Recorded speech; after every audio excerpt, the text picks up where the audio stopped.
All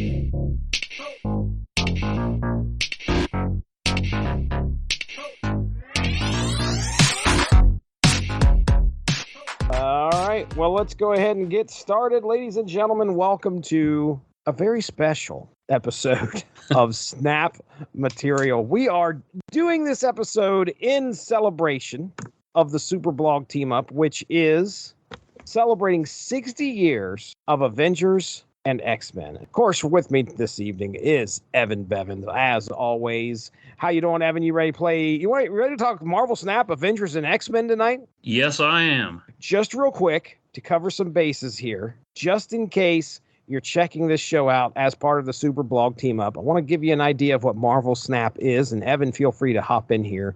Essentially, it is a mobile card game called Marvel Snap that features Marvel characters. You play normally six turns, and there are 3 locations. You need to try and win with the powers combined of your cards or the special effects that help your powers out 2 of the 3 locations. And if you do so, then you win the game. Games can be very, very quick, sometimes lasting less than 5 minutes. Let's just say it's very accessible and fun to play. And a lot of combinations out there. Your decks can be, I think your decks are up to 12 cards, possibly more if you got Thanos in there, but decks are usually up to 12 cards that you start out with. And when we play tonight, we will be doing what they call friendly battle, where Evan will send me a code. We both have a team. And like I said previously, we played Avengers versus X-Men in a friendly battle. This time, we're going to do a little something different. But to go back to the friendly battle, we each start out with what? 8? Is it 8 or 10? I can't remember. 10. 10 hit points? Yeah. Okay. Yeah, I just call them cubes, but yeah. Sounds good. So we each got 10 cubes. You can snap in the middle of these things and increase your cube count that's on the line. Essentially, it's going to start out with, I think, 2 cubes at the end of our first match. And so what that means is that I'm going to lose cubes, basically, if I lose. And if once I get down to 0, consider cubes hit points. Once I get down to 0, I'm done. And the amount can potentially increase as we reach like 5 games. I think the amount starts to increase. The starting amount does. The maximum you can risk is 8. Right. So it can happen both of us snap. Right. So it starts out at 1. If nobody snaps, the final score is 2. If one person snaps, the final score would be 4. If both of us snap, the final score would be 8. But if I can just tell that Jesse's going to crush me, I can retreat and only lose 1 cube if nobody's snapped yet. So right. That doesn't happen very often, Jesse. No. So there you go. That's the idea behind Marvel Snap. And what's going to make this fun tonight is you can set up themes of decks and battle each other. Evan and I, like I said, we did Avengers versus X-Men prior to this. We did the most recent one was Cosmic versus Street Level. That's right. And then we did an experimental Agatha versus Agatha matchup. The Agatha Harkness card is very powerful, but in order to access that power, you have to let Agatha, with all the personality of Catherine Hahn from WandaVision, control your deck. Yeah. Unless you figure out a way to remove her. Which Evan did and won that battle. I wasn't trying to bring that up. Yeah, sure. We gotta talk about 60 years of Avengers and X-Men though. This is a great I've been around for all of them. No, me either. Unfortunately, I have not. I've been around for a little bit, but not that long. Hey, thanks to the libraries and Marvel Unlimited and stuff like that, you can read a good chunk of that at a reasonable or non-existent price. Yeah, man. I mean, and these are that's right. These are 2 teams that have been Marvel mainstays for quite a long time. So if you talk about Marvel, whether it be cinematic universe or comic book universe, you're going to probably run into a mention of these teams in some way. A lot of the characters that you know and love have been a part of one of these teams in some way. Let's talk about our personal history with both of these teams before we get into our battle tonight. So let me start. I mean, let's start with Avengers for me. Okay. So, personally, when I was first collecting comics, so I mean, when I say collecting comics, I think some of the first comics that I ever bought were like spectacular Spider-Man. Mm. Maybe some G.I. Joe. I don't know. I was pretty young, but I never really picked up hardly any Avengers comics, even through the 90s. Anybody who's listened to me talk on this show, Unspoken Issues, whatever, they know that I was a mutant guy. I was the guy picking up most of the X books or something that was related to the X books in some way. I was usually gravitating towards there. And the Avengers in the 90s, a lot of people will tell you that there's probably, you could take it or leave it. Although there are some very good stories. I think did Avengers Forever come out in like the late 90s? Really good story. And I had not read that until probably 2000. My goodness, I want to say it's 2011, 2012. I got it from the library and sat down and read it. And that's not to be confused with the current revival of Avengers Forever, which introduces multiversal torture porn. Oh, no. To the Marvel landscape. Oh, no. I mean, there's good stuff in it, but wait, didn't I complain about this on the last episode? Okay. I just saw this in the wiki. In 2021, a new Avengers Forever series was released following the character Ghost Rider. Tony Stark is Ant-Man, so that's kind of interesting. And then alternate Black Panther, who goes through about 6 different superhero identities in one issue, but then there's that second issue, which is just a venomized Red Skull torturing Ghost Rider for 20 pages. Ah, boo. Well, I missed out a lot on the Avengers. I can remember one Avengers story that I read. All I remember is like there's a big A on the top. It's like the last story. Oh, the last Avengers story? It's got like a pretty rough-looking Hank Pym painted on the cover. Yeah, and it looks like everything is destroyed. And I remember this is not, that is exactly what's going on here. Buddy Dave, Golden Age Dave, way back in the old source material archives. Anyway, Golden Age Dave was a comic book collector too. Met him at OU. We became fast friends just because we both had a big love for comics. He was the guy that was collecting Avengers. And I remember him handing this to me. And this is a Marvel Alternaverse. I remember that story. It's really good. Of course, I'm a What If guy. You are too. It's a decent story. A lot of the characters from the Avengers, I mean, if I've read anything about them, they were usually popping up in some other book, like such as Blood Ties. It's me and Jordan Lowe. Yep. Yeah. So that was in the Avengers jacket era. Yes. Yeah. Then trying to think of some of the other Avengers things that I ran into when I was reading, and it's few and far between. Even Liefeld's Avengers, when Heroes Reborn happened, Liefeld's Avengers comes out, and I'm nowhere near it. And at that point, I hit the Image era, and then I was kind of getting out of comics a little bit for shortly after I got married. That was when the real penny pinching started. Mm-hmm. You get married, you get your own place, you got bills, you got all this stuff. So I wasn't buying comics very much at all. Liefeld, I think, took over Avengers. I want to say that was 98 too. I'll have to double check that. But if you listen, that was in the wake of Onslaught. So that would have been what, 97? Let's say 95 or 96. Again, it wasn't enough to get me back into the store, have me buying things. I started to gather a lot more respect for the Avengers when we had the Marvel Cinematic Universe come out. And when I say respect, what I really mean is that, I started to notice them more. I started to understand the importance of the Avengers. The Cinematic Universe hits, and I'm like, okay, I cannot wait to see all these, what they're building with Iron Man, Thor, Captain America, all these individual movies, and they're going to bring them together on one big screen. I'll tell you, Evan, there was this sense that as a comic book reader, my stepdad used to come into my room, Evan, and he would grab my comics and he would bend them in front of me. Not horribly, not like bending the spine, but just basically bend them, and he'd just tease me, You and I probably both know the sting of being stigmatized as the comic book guy when you're at school.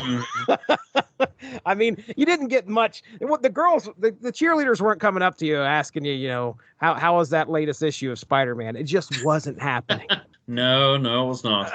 Just wasn't happening. And then I got to sit with my stepdad and watch the Avengers. And it was the greatest feeling to know that this idea, this concept of comics, these characters coming to life on the big screen was one of the largest pop culture things that had happened in a very, very long time. So that was the day that I felt like, okay, I was vindicated for being a lover of this medium. The problem is that you'll hear a lot of people say that the love for the movies does not translate automatically right over to the love of comics, because nobody like rushed out and bought all these comics. That's the unfortunate part about this. But I guess in short, for myself, I was really blind to the Avengers up until probably the mid 2000s. Cinematic universe really helped that along. So that's kind of where I'm at right now. I know the Avengers have a great storied history, especially in Marvel Comics.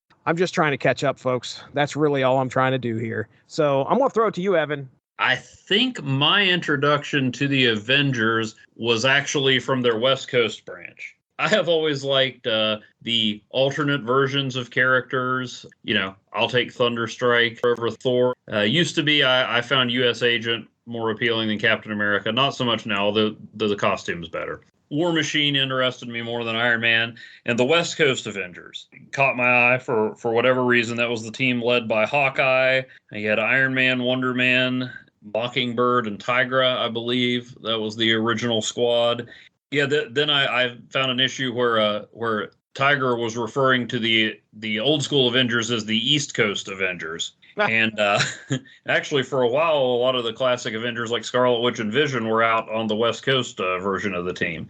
So I read that off and on for a while. It also had Moon Knight, inexplicably, but I mean, he's Moon Knight. Dude looks awesome. I got into some random Avengers stuff here and there, but I didn't really collect it until probably after Heroes Reborn, when Kurt Busiek and George Perez were on the book. Okay. And that I collected Busiek's entire run, kind of lost interest when Jeff Johns took over. And then ever since then, when something new happens with the Avengers, I'll check in and see if I'm interested. My brother and I got into Bendis's New Avengers, then eventually that ballooned into like 14 books, and kind of fell off there. Tried to get back in with Hickman, didn't give that much of a chance, but then I picked those up from the library, and leading into Secret Wars was a pretty big deal. They came out of that with Mark Waid writing it, so that brought me back on, but it didn't last too long, and that one became a victim of budget cuts. I may be missing some iteration. I tried Jason Aaron's because I liked a lot of other stuff he did, but again, that one didn't make the budgeting cut. Although I've been following it on Marvel Unlimited, generally like it, but like I said, it's especially with the Avengers Forever stuff, it's gotten a little dark. I'm kind of trying to finish that up before there's a new volume that just started. I think they've only got a couple issues out, but let's see who's writing it. Jed McKay, who I've enjoyed some of his stuff that he's done with, like Black Cat, of all things. Not necessarily a character that ever interested me, but I mean, his stuff's been fun. And I've read some other things of his, so I'm curious about that. But I'm also kind of wanting to finish up Aaron's run on Unlimited before I jump into that one. So yeah, I've always been kind of drawn to the offshoot versions of the teams and the more obscure characters. One of the issues, I don't think Hickman actually wrote this. I want to say it was Al Ewing, but there was a spinoff they did called Avengers World, because Avengers and New Avengers wasn't enough to contain it during the otherwise pretty forgettable Axis. Yeah, which I don't even think all their writers were on the same page as to how that worked. But there were some individual stories that were decent in it. And one of them involved Dr. Doom assembling a team of Avengers to bring Scott Lang's daughter back from the dead because he had killed her during an earlier storyline. And it was like Dr. Doom and Stingray and U.S. Agent and Elsa Bloodstone and Valeria Richards, just this weird group. So I grabbed that one. So yeah, I always check in with the Avengers, and I mean, it's basically a who's who of Marvel characters. We're going to talk about the X-Men a little bit. Sunspot never did anything for me till they put him in the Avengers, and Al Ewing got a hold of him. And if Al Ewing's writing Sunspot, I want to read Sunspot. Otherwise, I don't care. Still, I don't know why they put Cannonball and Sunspot on the Avengers, but suddenly Sunspot became one of my favorite Avengers. So, and then I would be remiss if I didn't mention that at least in one possible future timeline, Squirrel Girl leads the Avengers. Oh my goodness! As she should. She is a member. She was on some of those Al Ewing, Sunspot, New Avengers, U.S. Avenger teams. Okay. But eventually she's gonna be the chairman. Well deserved. But yeah, that's my, so a few runs, always keeping an eye on what they're doing.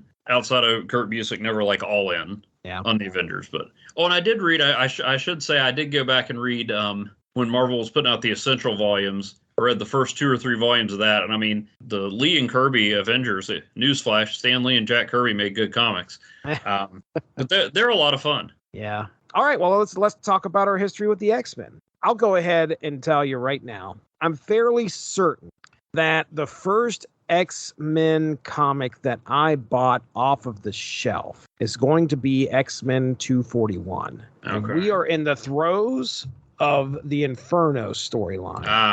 Watch out for those mailboxes. Just FYI, you can edit this out, but you ought to check out, I think it's on Hoopla now, the Dark Web crossover of Spider-Man and at the X-Men. Now, if you haven't read a lot of X-Men lately, you may wonder what the bleep is going on. But it's a big throwback to Inferno. Oh, nice. It's Ben Reilly and Madeline Pryor teaming up to get clone revenge. Oh boy. Well, February of 1989, X-Men 241 was on the stands. Might have been a little bit earlier than that. May have been December of 88. So yeah, we're in the throes of Inferno at that point. Mark Silvestri is penciling X-Men. So at that point, I'm 11, 89. Yeah, I'm 10 going on 11. And I'm reading this stuff and it's blowing my mind. I'm like, oh my gosh, these characters are just, they pop off the page. I was missing chunks. This was not a story you wanted to miss a whole lot of chunks out of. That's for sure. Because this was crossing over with New Mutants. And it goes through all the X books. We're talking X-Men. We're talking X-Factor. Excalibur, I think, was involved in this. If they were, it was very little, if I remember correctly. Yeah, Excalibur was involved. So it's, and I know the rest of the Marvel Universe was touched on, because I remember reading Inferno Continues issues in Spider-Man, Spectacular Spider-Man, I should say. I can tell you the extent of my contemporary Inferno reading, which was an issue of Fantastic Four where I think Graviton blew up a demonic mailbox. Like, that was it. It had the Inferno branding, but it was just like, hey, there's something weird going on. I'm going to go fight the Fantastic Four now. That's what I remember reading the Spider-Man books, and that was kind of like how Inferno was affecting everything. Like, of course, New York turned into this massive hellscape where inanimate objects came to life. And yeah, I remember a couple mailboxes in that one too. But anyway, so at that point when I'm reading X-Men, I'm like, wow, this is a neat comic. This is a neat concept. I knew what comic books were. Trust me, I'd had issues of Spider-Man and things like that before, but this was the first time I actually bought something off of the shelf and wanted to continue to read a title. And that's really what defined the late 80s and 90s for me, was Mutant Mayhem. I remember picking up like Ohatmu, official handbook of the Marvel Universe, and reading all of the I wanted to learn so much about Mr. Sinister, so much about Nastir, or whatever, however you say his name, because I was getting Tim.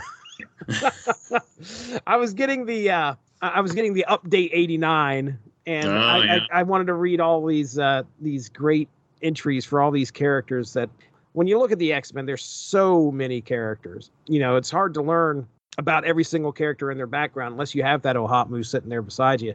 But yeah, so I tried as faithfully as I could to get consecutive issues of X-Men off the shelf. And every once in a while, I'd dive into X-Factor as well, grab what I could. I remember the X-Men, X-Factor annuals of Inferno. Or I know they weren't annuals. They were just double-sized, like, finale issues, if I remember right. But yeah, that continued through the whole adjectiveless X-Men era. Oh, yeah. Jim Lee shows up. Jim Lee's first issue of X-Men. And I remember the cover plain as day. Havoc, why did you kill Storm? And Storm is, laying half dead, and Colossus is trying to pick up rubble off of her. That's Jim Lee's first X-Men comic. That was issue 248. 248. Okay. I was just looking it up on Unlimited, looking up, what was it, 241? That was your Right. first issue. See, I was scrolling through and I just saw that one. Why, Havoc? Why did you kill Storm? Yep. There it is.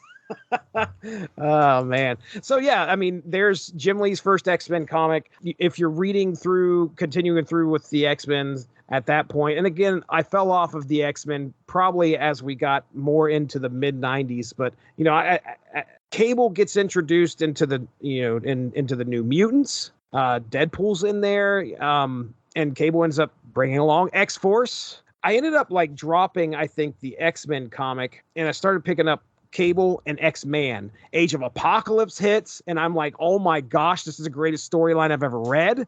They dropped all the X books at that point and just started putting out all the. What a great concept, and what a great time to be alive. That was awesome. The like 5 times they've done it since then, less effective. Yeah, but Age of Apocalypse, yes, it was. And I think I collected Cable for, my goodness, I want to say clear up till right before when I got married. Again, I hit that wall where I was like, okay, I got to stop with comics for a little bit. To kind of translate over into, it wasn't too long after I got married. I got married in 98. So a couple years later, we got the X-Men film that hits theaters. And I was fairly pleased with it. I couldn't believe that, hey, we've got the X-Men that are on our live action X-Men on the screen. Thematically faithful. Yes, sir. Didn't necessarily look, well, I mean, Hugh Jackman looks like Wolverine, but, didn't always look like it, but thematically, tonally, yes. And I'd be remiss not to mention the X-Men cartoon. Oh, yeah. I mean, my goodness, what a Saturday morning it was when that series debuted. I lived... Actually did have a girl talk to me about that. In 93, I ended up moving the outskirts of Marietta, and we only could pick up things with an antenna. So it was kind of like we were on top of Harmer Hill, well, good ways into Harmer Hill, actually, in Warren Township. But anyway, your channels were the 3, NBC, ABC, CBS, and Fox. So I guess that's 4. I think it was ABC we had a harder time picking up with the antenna, but Fox we could get pretty clear. So I was watching X-Files, I was watching Sliders, and Saturday mornings I'm watching X-Men. That was happening. But yeah, that came before the movie. The movie's hit, and I've enjoyed somewhat. They did kind of trail off as we started. They tried to adapt. If you would have told me that there was going to be a live action movie called, it was called Age of Apocalypse, right? No, it just ended up being called Apocalypse. Apocalypse, okay. But we did have Days of Future Past, right? Yeah.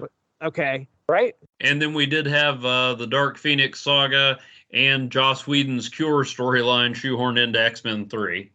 But you know what? X-Men 3 gets a pass for me because Kelsey Grammer said, "Oh, my stars and garters," as the Beast, as it was meant to be delivered. So every problem I have with that movie melted away. Goes away. And of course, right now we are on the precipice of Deadpool 3. And unfortunately, I don't understand what you're upset about, but Wolverine, again, being played by Hugh Jackman. Everybody thought he was done after Logan. So this concept, the X-Men, 60 years ago, still something that is just nestled into pop culture to this day. I'm going to turn it over to you, Evan Bevins. Tell me about the X-Men. Well, my first introduction to the X-Men was from a Saturday morning cartoon, but it was Spider-Man and His Amazing Friends. Oh, okay. Because Firestar was a mutant, and there was an episode where she went back and visited the X-Men. Wolverine must have been in there, but Cyclops was the dude that jumped out at me. I don't know why. That visor just looked cool. And so then, when I was working on my blog entry for the Super Blog Team Up, I had to go back and kind of retrace my steps. I think the X-Men, the Avengers, most of Marvel Comics was introduced to me through Marvel Saga number 8. Okay. But the first exclusively X-Men comic that I remember getting, the earliest one, is Classic X-Men 14, which reprints their first journey to the Shi'ar homeworld with Phoenix and trying to stop the Imkron crystal from destroying the universe. And then it was, I'm not sure what order, it was either Incredible Hulk number 337 or X-Factor number 32. that was when X Factor was masquerading as mutant hunters, so they could go help mutants in trouble. And some guy saw the Hulk turn into Bruce Banner and called him and said, "Hey, I think there's a mutant in town." And they ended up tangling with the Hulk. And then X Factor number 32, I will try not to go on and on about it. It's one of my favorite comics ever. Got it signed by Tom DeFalco, even though it's in pieces practically. I've read it so much. And it's actually X Factor fighting the Avengers, except it's just some aliens pretending to be the Avengers, but I love it. Just one of my favorite comics ever. Just pure crazy action fun. And I got some X-Men stuff here and there, but I wasn't really collecting X-Men until I decided I was going to get rich by buying all the issues of the Executioner song. Oh boy. Although that plan fell apart pretty quickly because I'm like, well, I can't leave it in the poly bag. I need to read it. Yeah, I was going to say, I was really curious if you left it in the poly bag. No, and even if I did, I've seen poly-bagged issues in dollar bins, so that's a bit disheartening. not too hard to pick up now. I mean, those specific issues, poly-bagged with card. But after that, I started reading X Factor because Peter David was writing it, and they had weirdos like Strong Guy and Multiple Man. Like, take your Wolverine. I want the guy with the massive torso and the dude that cracks bad jokes and makes copies of himself. And then for some reason I picked Uncanny X-Men, and I won't wax poetic about that because that Uncanny 297 is the subject of my Superblog team-up entry that literally changed the way I look at comics. And then gradually I just started picking up each issue. They had a great bait and switch cover on Adjectiveless X-Men where the team was facing off against a billowing purple cape and it said, "Guess who's back?" And I'm like, "Oh, Magneto." No, it was just Psylocke's old body. What a bait and switch. Yeah, but it worked. I read Uncanny and X-Men until just before Grant Morrison and Joe Casey came on. At that point, I tapped out, but then they brought Scott Lobdell in to do a great finale called Dream's End. And then, I love Grant Morrison stuff on JLA. I had read Joe Casey's pitch for X-Men in an issue of Wizard a couple years before. I'm like, oh, I'd like to see what he did. And after a couple months, I was like, nah, I'm done. I know a lot of people like Morrison's X-Men. I did go back and read it. I might read it again sometime, but it just basically I was getting 2 X-Men comics a month, and I was in a worse mood after reading them than when I sat down with them. I'm like, why am I paying people money to irritate me? Doesn't mean they were bad, just wasn't for me. And so, I dropped in on it from time to time, but it wasn't until, and I know he's a problem, and he wasn't a nice guy then, we just didn't know it, but when Joss Whedon wrote Astonishing X-Men, I'm sorry, I loved it. That brought me back for a while, and then, just bursts here and there, Wolverine and the X-Men, where Wolverine restarted the school because Cyclops was a little too extreme for his tastes. Just that was a great concept. That was Jason Aaron. Really enjoyed that. And then when House of X and Powers of X hit a couple years ago, I was curious about that.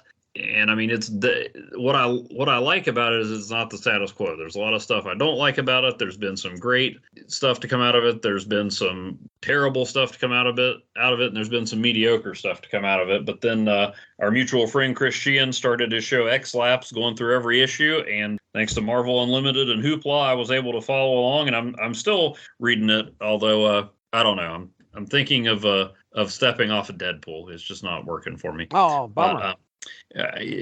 Some people, I don't dislike Deadpool. I just dislike what some people do with him. Okay. I've read good Deadpool content. It's not a problem with the character, with the concept of the character anyway. But so yeah, I'm reading it now. That era looks like it's going to be drawn to a close. Kind of curious how that goes, but not necessarily looking forward to it because I feel like it'll be more like X-Men comics, some of which have been great, some of which have not been that we've gotten, a lot. Yeah. So the movies, yeah, I mean, X-Men, the original X-Men movie was where people finally figured out that, yeah, just because something's from a comic book doesn't mean it's bad. That's Doesn't right. mean, I mean, it. Now there have been plenty of bad comic book movies that came after. There have been some not so great X-Men movies, but that one was the one that, and for a while people thought, well, if it's from a comic, it's going to make us $1 billion, and that's not true either. But X-Men moved it from the occasional oddity to it's like, hey, these are stories just like other stories. Right. So yeah, I am curious to see how they bring them into the Marvel universe. Just wish it wasn't with an R-rated Deadpool movie. Oh boy. Well, Hey, you want to play some years. Snap? I do, as a matter of fact. Yeah, I think it's time to play some Snap, ladies and gentlemen. Marvel Snap. It is going to be. Can't do Avengers and X-Men. We've already done it. So what was the thought here, Evan? What are we doing? Well, now one possibility, when we did that, you floated the idea of just making a deck using the cards of the characters as they chronologically joined the teams, which would have been kind of interesting. But like I said, I always like offshoot versions, and I said, or we could do this, and you said, let's do that. So since we've already had Avengers versus X-Men, we're going to go with my introduction to the Avengers, the West Coast Avengers, versus probably your favorite flavor of X-Team, X-Force. That's right. So the decks are made up of anybody who has been a member of those teams, and I thought I was going to have to bend the rules a little bit, but maybe put Spider-Woman, even though it wasn't that Spider-Woman. But I went over to Comic Vine and was reminded of a couple core Avengers who joined the team, stalwarts like Spider-Ham and the Living Tribunal. Very important West Coast Avengers. No, everybody in this deck is a verified member of the West Coast Avengers, whether you like it or not. Okay. Yeah, sure. I will cite my sources if need be. Okay. But I am getting ready to send you a code if you're ready. I say we just do like we've done in the past and reveal them as we play. That way, you just won't see my brilliant strategy coming until it's too late. By brilliant strategy, I mean I have no strategy. So if I win, it will be a happy accident. So to kind of give you an idea, comic accurate accident. That's right. That's right. For a few, I took them out. But for a few moments, I had the Thing and Venom in my deck. Look, that one cover from the Rob Liefeld anniversary X-Force thing does not make the Thing a member of the team. He is, according to Comic Vine, he was a part of the X-Force due to some type of multiversal team that they put together. There was Venom Pool and the Thing. As to how they got in there, I haven't read it. And I thought you could be right about that, but I would argue that it would have to be Venom Pool, or at least the Venomized variant of the Deadpool card. That's where I was like, okay, I'm going to step back. I wasn't going to put I had them in there for quite a bit, and they worked well too. I just want to tell you, with what I have, it worked awesome. At least, well, the Thing, he was just the Thing. But Venom was great in this deck. I took him out. And keep in mind, this is any iteration of the West Coast Avengers. So from the originals that did bring in a lot of longtime Avengers and then extended reserve status to some people that I had to do a double take when George Perez included them in the Avengers relaunch. Even the more recent one that featured Hawkeye, who was part of the original team, and Gwenpool, who sadly does not have a Snap card yet, but it's only a matter of time. All right, here we go. Battle started. Oh, we got some Fisk Tower going on here in our first location. All right. And I'm playing a card that I remember as being a guest star, but Comic Vine says they joined the team. All right, let's see what you got here. Mantis, and you didn't play anything, so that does me no good except giving me 2 points, which I will take. All right. Core member coming out right here. Body slide by 1, Evan. Oh, Strife? Yeah, Strife. That's exactly right, Strife. Meanwhile, I've got Quicksilver, who I also didn't remember was on the team, and Ant-Man, and that one was a bit of a stretch. Hank Pym was a core member of the West Coast Avengers. That looks more like a Scott Lang, but that's the only Pym I've got here. Okay. Unless they've made a variant of Ultron as Hank Pym, which is a thing. Our second location was Shuri's Lab. I don't know if we mentioned that or not. We did not. Now we got the Pet Mansion, which is going to require us to lay something out here. So Cable went over and talked America Chavez into coming over and helping out the X-Force. She's now a member of X-Force, just to let you know. Well, and now I know which card you pulled from my deck. I think Cable's always going to be the bottom. Yeah. So Yeah. I will always I got to play somebody. Okay, here we go. Playing Scarlet Witch at the Pet Mansion. Oh, changing things up. And now we have the Hellfire Club. Not a good day for one-cost mutants. Although I think all my one-cost cards were already drawn in my hand, so I don't like my options here. If I do that, that's gonna happen. All right. Well, let's just see how it goes. You ready for this? I want to see what happens. All right. Coming to Fisk Tower, the Wasp. She should have got her power doubled. And no, she didn't get her power doubled, but Bishop and Domino got their powers doubled in Shuri's lab. That's right. Right now, current score is I'm winning Fisk Tower 2-1, winning Shuri's lab 9-2, and I'm losing Hellfire Club 1-6. There's a big battle going on at Hellfire Club. Quicksilver's involved, Scarlet Witch, Ant-Man facing off against my Psylocke. All right, Wolf's Bane at Shuri's lab. Oh, okay. I can handle that. It doubles the bonus. Yes. Yeah, but there's the Vision at Shuri's lab. Oh no, that's a 14-point mover right there, folks. Vision, gosh. And I'm gonna snap. All right, here it goes. I'm letting you have this. This is for 4 cubes. Final turn. Oh, America Chavez at the Hellfire Club. Oh, come on. Oh, come on! I forgot. Oh, that's right. Does. Yes. This doesn't work for me. Oh man, I outsmarted myself. Well, I wasn't going to win anyway. So I put Iron Man at the Hellfire Club, doubled that up, but I moved Vision to Fisk Tower, and Wilson Fisk doesn't take kindly to visitors. He does not. So I lose Fisk Tower 3-1. I lose Shuri's Lab 22-2, and I win the Hellfire Club 18-12. Wow. All right, I'm ready. If only they wrote down the abilities of the locations. Shades of what happened on the first turn of our very last game that we played. Yeah. Well, hopefully the outcome of this will be similar to that too. All right. So our first location, the hub, gives us each a random card. And I got an interesting random card here. You're never going to see it on the hub. Ooh. And I played Quicksilver in the White Hot Room. Ooh. Which the first one of us to fill that will get an extra 3 energy per turn. Per turn for the rest of the game. Oh, great. Oh, Jesse's got one card. I've got the Wasp and Ant-Man and Quicksilver. You're going to have so much energy. Oh, there's a dream dimension. You're going to need it. Filled up the White Hot Room. Thought about putting Scarlet Witch there, but I thought I might lose my extra energy. So I put Manus there, and hey, you were kind enough to play a card. Yeah. Let's see, do I get... Oh, I draw a card from your deck. It's not just a copy. Right, yeah, you get... So I won't tell you what card I got, but you won't be stealing any cards from my deck this time. All right. I'll tell you that much. Let's go. So we got 4 here. So I'm winning the White Hot Room 9-4. You got Bishop and Forge there. I've got the powerful quartet of Quicksilver, Wasp, Ant-Man, and Mantis. Be a force to be reckoned with in the comics. And Snap, not so much. Not so much. But I do have 7 energy this turn, while you've only got 4, so... Our third location being Nidavellir gives each of our cards 5 power, and that can get interesting. Oh, crap. Here comes I got Vision and Scarlet Witch there, and hey, there's Cable. And you're taking stuff off the bottom of my deck. All right, then. Yeah, so I stole Cable from your deck, and then I stole another card from your deck with Cable. You've got Omega Red, who is really useful if you're winning by 10, but I don't think he does anything if you're losing by 10. So, and then I've got Cable with 2 and your Sunspot with 0 at the hub. Huh.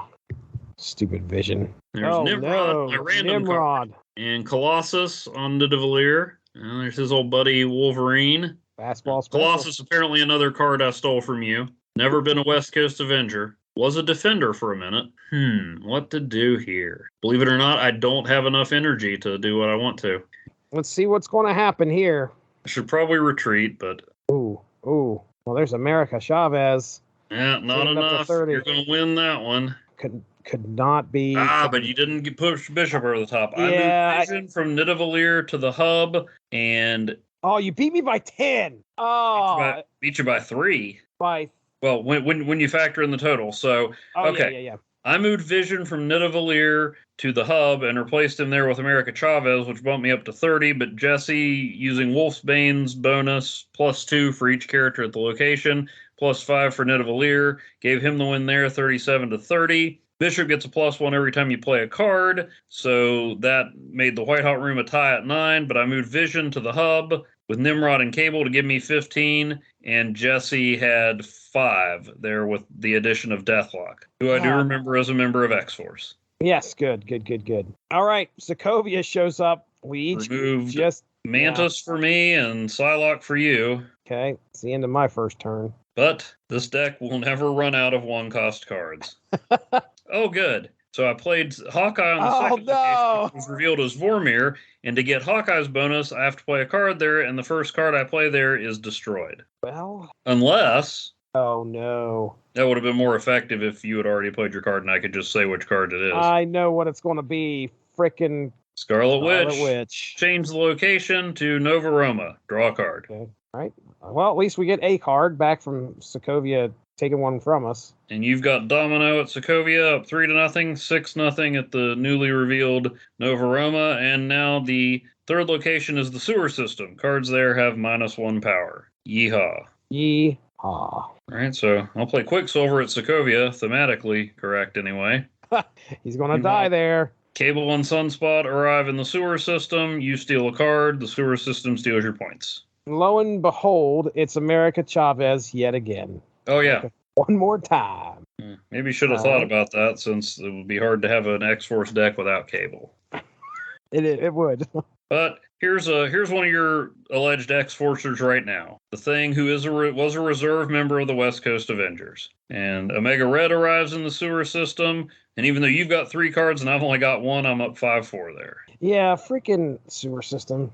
I said stay away from the sewer system. Okay, Omega Red's hanging out over there. Colossus there, and he got boosted 2 points by Forge and can't have his reduced, and I'm still winning 11-10 because I've got Vision there. Where's Vision going to move to? Don't be moving him anywhere. Okay. Oh, you had to, didn't you? Okay. All right. Ant-Man comes out. Wasp and Ant-Man give me Nova Roma, and Moon Knight, my favorite West Coast Avenger. Yes! There he goes. All right. Putting nobody at Nova Roma gave Warpath his +5 and gives you the win at Sokovia over Quicksilver and Moon Knight. And then you still had 2 points left over to give to Sunspot to beat me out by 1 point in the sewer system. All right. There we go. So I'm down to 4 cubes. You've still got 8. I don't mind that. It just gives you farther to fall. Oh, all right. First location up. Mirror Dimension on turn 4. Transform into one of the other locations. Please be good locations. I got Quicksilver in the middle. You didn't put anybody out. I'm your island. Oh, that's helpful. +1 every turn. That is helpful. Now these 3 always end up on the same location.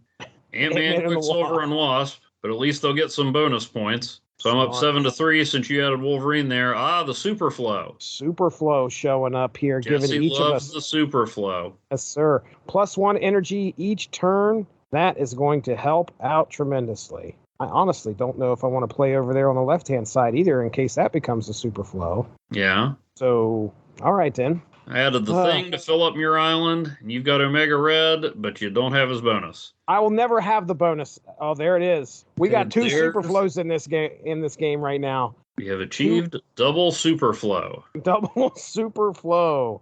Well, that's not the super-powered version of the lady from the Progressive ads. Enjoy your 2 Superflows. I will. Oh, no. Come on. Scarlet Witch took one away. Oh, we've got the Sacred Timeline. I could explain what it does, but who cares? Have you ever used the Sacred Timeline effectively? I remember being so excited when it first showed up. No offense to the developers. It was an awesome idea. I love that it exists, but it's just not practical. So right now, Muir Island is one hot contested location with each of us having 4 there and each getting a point, one power each turn. Right now, you've got 24, I've got 19. So I've got to try and boost that thing up enough somehow. And Bishop is in there to do this, but I played Hawkeye and Scarlet Witch at the Sacred Timeline, so I had to play somebody else there to boost Hawkeye up to a 3. That's Mandus. You played some cards. And I played Iron Man, so I'm sitting at 16 with a full Sacred Timeline. All Right. And you've got Warpath with his bonus because you didn't put anything on the Superflow. Now you kind of have to put something on the Superflow. Well, I guess you don't have to. No, I guess you don't have to. I'm not going to. No, I guess you don't. I don't. But I do. I might not have a better opportunity. I'm going to snap. Ah! I either win or I lose. You didn't need to do I that. either survive or I lose. You didn't need to do that. Well, this is going to be a crazy game. But can I hang on Muir Island? That's the question. That is the question. Because you don't have enough to get the win with Bishop alone. Cable comes out. That's going to give you 27, but I'm going to hang on at Muir Island. Yes, you are. And you win the Sacred Timeline, but I win the Superflow with America Chavez, Quicksilver, and Wasp. Quicksilver and Wasp, who I got for filling up the Sacred Timeline. So thank you, Sacred Timeline. So that puts us back on even footing with 4 cubes each. Oh, the stakes are higher, ladies and gentlemen. We are at 2 cubes right off the bat. Because it's getting tired of Jesse and I forgetting to snap. Hey, there's your favorite first location, Evan. Yeah. Hey, guess who's not going to be arriving at Fisk Tower unannounced? Oh, man. Look, just because I forget the abilities of the Kingpin, a.k.a. Wilson Fisk, and the location named for him that has the same ability, you don't need to be rude about it. Oh, man. Sokovia shows up as our second location. You lost Moon Knight while I lost Bishop. So I don't mind Bishop being off the table for you. Now, am I overreacting to Fisk Tower right now? Maybe a little. Or maybe I'm just having some insurance, because Scarlet Witch has changed it to Hell's Kitchen. Oh, boy. So each draw a 1-cost card, and there is no shortage of those in my deck. Let me assure you. Oh, Dream Dimension. Dream Dimension. All right. Oh, thanks for playing in Sokovia. Mantis appreciates it. Freaking Mantis. Take a card out of your deck. Yeah. Forge coming in, boosting up Sunspot to 2 real quick. So Dream Dimension, let everybody know, on turn 5, cards cost 1 more. That's why we hate it. Indeed we do. Okay. Here's Deathlock. I dropped him in the Dream Dimension. You got Warpath and Sokovia with his bonus since you don't have anybody in the Dream Dimension. Everybody costs a little bit more, so... Hey, there's Omega Red, and he's still not going to get his bonus. Here's the thing. But you are winning at that location. 14-16. Final turn. So you're winning 4-3 at Hell's Kitchen, 16-14 in Sokovia, and I've got Dream Dimension 5-0. Oh, did you snap? I did not. We're at double. It's just the high stakes. So this is it. Okay. This is it. All right. Wolfsbane and Sokovia securing your victory there, and Cable and Hell's Kitchen, and that's nice. But I've got America Chavez. Oh, but I've got 1 more power and Omega Red. Oh, you gotta be kidding me! See, dumb luck because I was like, why is he playing on Sokovia? He's already won it. I should have played Cable over on Dream Dimension. I would have had that game. Yeah. Oh man, what a tough loss that was. So Hell's Kitchen, Evan beats me 12-10 there. Sokovia, again, that was a battle for the ages right there. You had Ant-Man, Quicksilver, Mantis, and the Thing, while I had Sunspot, Warpath, Omega Red, and Wolfsbane. I went at 24-14, which is enough to give Omega Red his bonus, which is if you're ahead by 10, you can add 4 to all the other locations. The only problem is that Dream Dimension, I had nobody there, and he had Deathlock, which he stole from my team, right? Yeah, with Mantis. Steals Deathlock from me and uses it on that location, and I lose the location 5-4. And that, ladies and gentlemen, is another win in the books for Evan Bevins. You haven't snapped my winning streak. And you know who I didn't get to bring out because we were stealing cards from each other's decks so much? Who? Reserve West Coast Avenger Darkhawk. Oh, wow. Because your deck was always pretty depleted by the time Yeah, well, shoot. He's 0 points, but he gets 2 points for every card in your deck. But I was stealing cards out of your deck, and sadly, neither Rockslide nor Korg were ever members of the West Coast Avengers. Oh, man. Although, had Kevin Feige asked, I would have pitched Korg as a member of the Marvel Cinematic Universe West Coast Avengers. Oh, that'd be perfect. And I frankly still want a movie where Korg and Luis from Ant-Man and Darcy from Thor go on a road trip. Deathlock, you traitor. Well, there it is. We have completed our entry into the Super Blog Team Up celebrating 60 years of Avengers and X-Men. So, Evan Bevins, we're going to go ahead and get into plugs, man. I know you're doing something for the Super Blog Team Up, so why don't you let the people know what's going on there and where else they can find you on the internet? Well, *51.blogspot.com. You will hear my thoughts on Uncanny X-Men 297, which is, again, just one of the landmark comics in my collecting and reading days. You know, I read it. It still holds up for the most part. It was a nice reread it. It was a nice blast from the past, contrast with what's going on with the X-Men today. So check that out and check out all the other Super Blog Team Up entries. It's a fun thing we do, even if some members leave vomiting gifs as replies when I'm just trying to tie in with the excitement around the Barbie movie. There's been some Barbie comics. I have daughters. I have a couple Barbie comics, you know. But yeah, I posted a review-ish of the 2017 Paper Cuts Free Comic Book Day Barbie issue for my occasional feature, Free Comic Friday, because I got to do something with all those Free Comic Book Day issues I've hoarded over the years. And you can, check out my Super Blog Team Up entry, and then this weekend I should be entering the home stretch on my reread of Stan Lee's Just Imagine series for DC, where he, with some of the top artists of the early 21st century, puts a new spin on DC's characters. All right. Very good. Well, as for myself, I have one more entry I'm actually going to do. If I can pull this off, I'm committed. I'm going to do a little solo cast, source material episode for the Super Blog Team Up called Ultron versus Nimrod, an AI perspective. So, no offense, Jesse, this is a bad idea. This comes to me today as I'm sitting there. I found the glorious / infamous ChatGPT probably about a couple weeks ago, and have really leaned into like making it somewhat a part of my podcast in any way that I can. So I've already fed it. It's already been fed. It's growing as we speak. I've already fed all of the Marvel fandom entries for both Ultron and Nimrod. It's in there, and then we're going to ask the AI some opinions, and it's going to be fun. First off, what I was like, oh, well, we got to figure out who would win in a fight. And trust me, AI has opinions, because I've asked it before who would win in a fight between Superman and Wolverine, and I've got an answer. AI did a great job. So ChatGPT will be joining me. You need AI to tell you that? Believe it or not, it was a very interesting answer.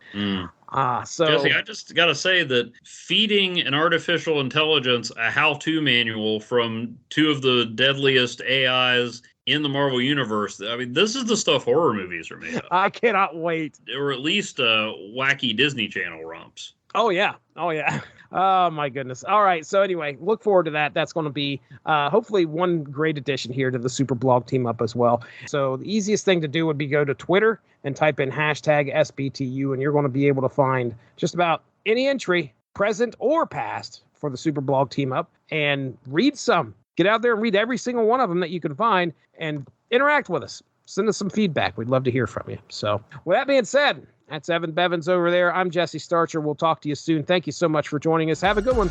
Bye-bye.